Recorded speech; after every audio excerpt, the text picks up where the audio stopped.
s'adresse le moins, surtout sur des thématiques économiques. Tu vois. Tiens, j'ai une question à te poser parce que c'est toujours aussi lié. Quel est le rapport que les gens avec.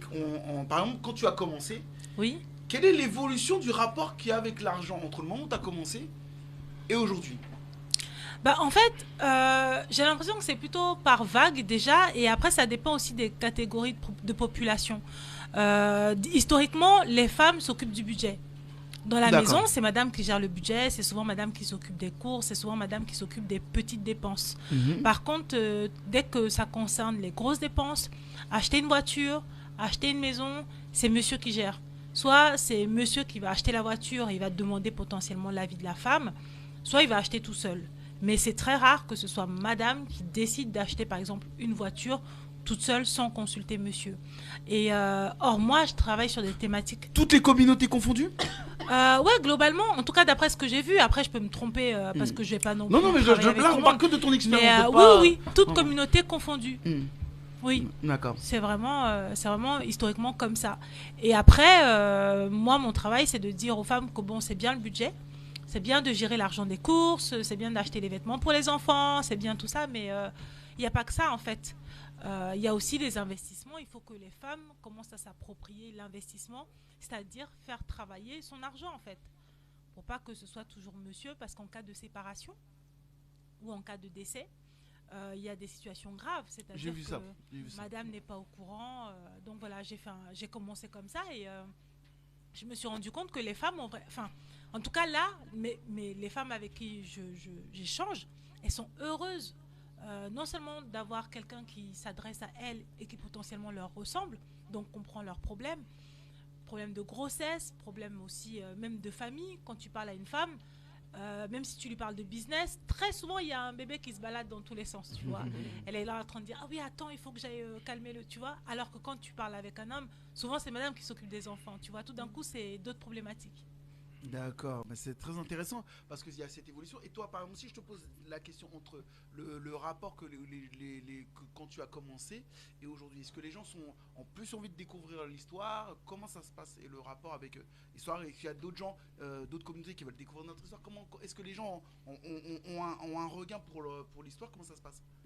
Oui, j'ai remarqué que vous avez un regain pour l'histoire, surtout pour l'histoire de l'Afrique. Enfin, nous, les gens issus de la diaspora, nous qui sommes nés en Afrique mais qui vivons ici depuis près de 30-40 ans, j'ai beaucoup de gens qui m'ont dit qu'ils veulent retourner, soit vivre en Afrique ou soit y aller juste pour visiter, mais pas se dorer sur la pluie, sur une plage, se balader comme ça. C'est vraiment redécouvrir la Son terre histoire, sa culture, plutôt, c'est plutôt oui, ça. culture des ancêtres, retrouver les traditions aussi ancestrales, communiquer directement avec la population locale aussi. Ils ont plus trop envie de faire du tourisme.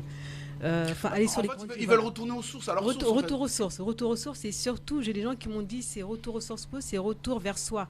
C'est essayer de se reconnecter, se redécouvrir, et surtout aussi se découvrir, savoir vraiment d'où tu viens. Hmm. Moi, j'ai découvert ça aussi quand je suis allée, bon, je suis née au Sénégal, mais j'avais jamais été en Guinée-Bissau jusqu'à il y a 5-6 ans. D'accord. J'avais pas eu l'occasion d'y aller, Mhm. et donc j'ai forcé. J'y suis allée toute seule avec une cousine. Très bien. Donc on l'a pas dit aux parents. On a juste dit qu'on allait au Sénégal, mais on a traversé la frontière. Alors tiens, c'est une très bonne question. Pourquoi n'en avoir pas parlé alors que aller au Sénégal pour toi, ça leur a peut-être pas posé de problème, mais en Guinée-Bissau, ça aurait posé un problème. Bah, les parents, ils ont peur. Je sais pas pourquoi, mais je sais que moi, dans mon entourage, quand je parle avec des cousines ou des gens issus de là-bas, ils me disent les parents, ils ont peur ils ont peur de nous laisser y aller seuls. Ils préfèrent nous emmener pour la première fois avec eux. D'accord. Mais je pourrais Mais il pas y a un expliquer problème de pourquoi. stabilité là-bas? Non, je sais, non. Enfin, il y a eu des moments, mais c'est pas par rapport à ça. C'est peut-être tout ce qui est côté spirituel, hein, je pense. Ah Oui. oui, oui. Il y a Ok, ce ça y est, côté-là. je comprends. Donc, on a été avec ma cousine, donc on a traversé la frontière, on a été à Cachao, après on est revenu. Et l'année dernière, j'y suis retournée toute seule cette fois, jusqu'en Guinée. J'étais à Bissau, ensuite j'ai été au Bijagos. Donc avec Ça me dit rien du tout, les mais, îles Bijagos, mais la façon dont tu en parles, ça me plaît. c'est une archipel d'îles au large de la Guinée. Ça fait partie de la Guinée. Il y a 189 îles, il me semble, je ne sais plus. Il y en a qui sont habitées, d'autres inhabitées. Donc c'est vraiment, c'est presque les îles Vierges, quoi. D'accord. Et donc j'ai été là-bas aussi, mais aussi pour faire du repérage par rapport à mon prochain circuit. Et cette année, je suis enfin allée au village de mes parents, Ah oui. parce que mes parents y étaient. Donc j'en ai profité pour les rejoindre là-bas. Et franchement, Alors, c'est quoi alors, quel est quelle était la Laurine avant le voyage et après le voyage? La Laurine, avant, pas beaucoup de changements, je pense. Ou peut-être, non, peut-être plus apaisée. Je me sens plus apaisée, je me suis reconnectée avec moi-même, je prends les choses moins à cœur. Voilà, alors qu'avant, on peut me dire quelque chose, je commence à m'énerver. Mais non, non, le fait d'avoir vu d'où venaient mes ancêtres, d'avoir vu où était né mon père, d'avoir vu où la maison est née ma mère, ma grand-mère, etc., ça m'a permis de me dire enfin oui, je suis vraiment africaine.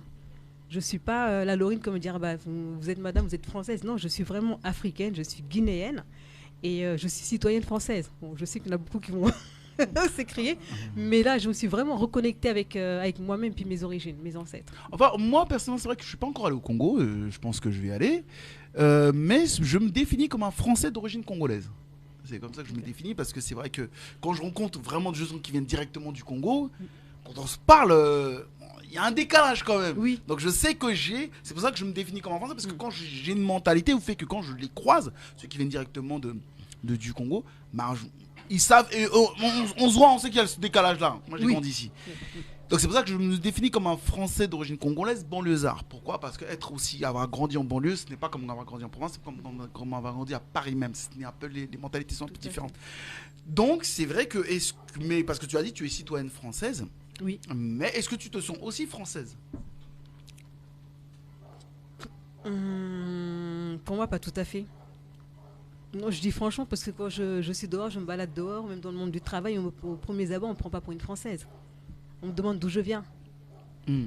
Et c'est vrai que moi, je me sens plus africaine que guinéenne, sénégalaise aussi. Mais est-ce que c'est ces voyages ont fait que tu t'es plus en plus affirmée en tant qu'africaine, ou plutôt c'était ça a toujours été là?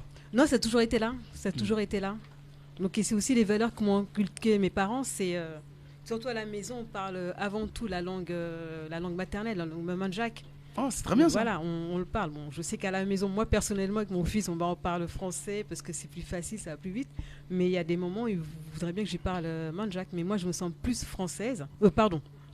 Je me sens plus africaine que française. D'accord.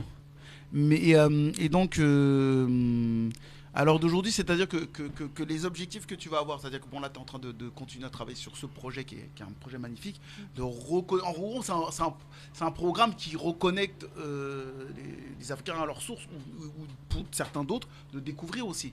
Donc il y a aussi ce projet de reconnexion pour certains. C'est quoi sur la durée, dans 10 ans, où tu veux amener ce projet? Dans 10 ans, vivre vivre de Kandia. Vivre de Kandia, vraiment développer ce projet-là, pas forcément en Afrique, parce que j'avais présenté ça dans mon école de commerce que j'ai fait il y a 2 ans, là. Donc j'ai présenté ça il y a quelques mois. Non, c'est l'EDEC. De quoi? EDEC. Ah, le petit frère de l'ESSEC. Ah, mais qui est quand même dixième rang mondial côté finance. Non, quand j'avais présenté, donc le public que j'avais, c'était un public européen. Ils m'ont dit, mais pourquoi vous développez pas, pourquoi parce pas que ça pourrait marcher en Europe, pour l'Europe aussi. Voilà, pourquoi pas, moi je suis portugais, j'aimerais bien connaître mes origines au Portugal. Donc j'avais c'est un concept qui peut s'élargir, pas simplement qu'à l'Afrique en fait. Non, et non, c'est un concept qui peut. Et en tout cas, il y a quelque chose d'intéressant parce que comme je viens, il y a ce profil que je trouve un peu en commun. Toi, c'est plus dans l'histoire, les origines. Toi, c'est plus vraiment sur la gestion de l'argent, mais je pense que c'est encore en train de se développer. T'as encore tout ce potentiel où tu peux faire des conférences et tout ça, mais c'est-à-dire que c'est quelque chose qui peut se rejoindre parce qu'il y aura un moment, je pense que des personnes comme toi auront besoin de personnes comme elle, des fois aussi pour dire, ok, si tu veux vivre de ça, parce que c'est aussi les conséquences. Mais même ça existe déjà. J'ai déjà besoin d'elle. Il y a un mouvement aussi d'investir au pays. Oui, il y a par exemple Philippe Simo, mais il n'est pas tout seul. C'est-à-dire que le mouvement de retour en Afrique pour pouvoir, de la part de la diaspora, pour pouvoir en fait faire un lien entre le pays dans lequel ils vivent, c'est-à-dire la France, l'Allemagne ou l'Angleterre, parce que la diaspora n'est pas qu'en France, et aussi le pays dont ils ont les origines. Ils ont envie d'avoir ce lien-là. Et après, on parle aussi de l'émergence, de la croissance en Afrique, de toutes ces possibilités-là qui semblent peut-être plus faciles En tout cas, moins compliqué sur certains aspects qu'en France. Donc, ça existe déjà, ce mouvement. Mais attention, parce que là, tu as dit une chose, tu as parlé de Philippe Simo, parce que je le suis. On lui fait une petite dédicace parce qu'il fait du super travail. Eux, ils viennent pour investir. Oui. Elle, c'est autre chose. Pour moi, elle pour ce qui est plus culturel. Oui. Pour moi, c'est plus historique et culturel. Mais pour que son projet devienne économiquement Rentable, hein. fort, rentable, on va me dire ça pour qu'elle en vive. Je pense qu'il y a aussi besoin, c'est ce qui s'est passé à moi aussi quand j'étais dans l'entrepreneuriat, parce que moi j'étais dans l'artistique, dans la passion. Les gens, on écoute la musique, on est passionné, on est sur scène, on est là, passion. Et il y a un moment où tu te dis, ok, des gens vivent de ça. Oui, mais c'est un investissement. C'est-à-dire qu'elle, elle est en train de créer son business, mais pour que son business devienne rentable, il lui faut des fonds. Et c'est ça, les investisseurs vont aller investir dans son projet. Mais si son projet, c'est pour faire aussi redécouvrir l'Afrique, investir au pays. Enfin, pour moi, en tout cas, c'est vraiment sur cet aspect-là. C'est pour ça que je te parle d'investissement. Même si elle crée un business, c'est comme en France, tu as beaucoup de start-up. Mais les start-up, pour qu'elles émergent, parce qu'elle, c'est peut-être même un projet de ce style-là, en mode start-up, mais pour qu'une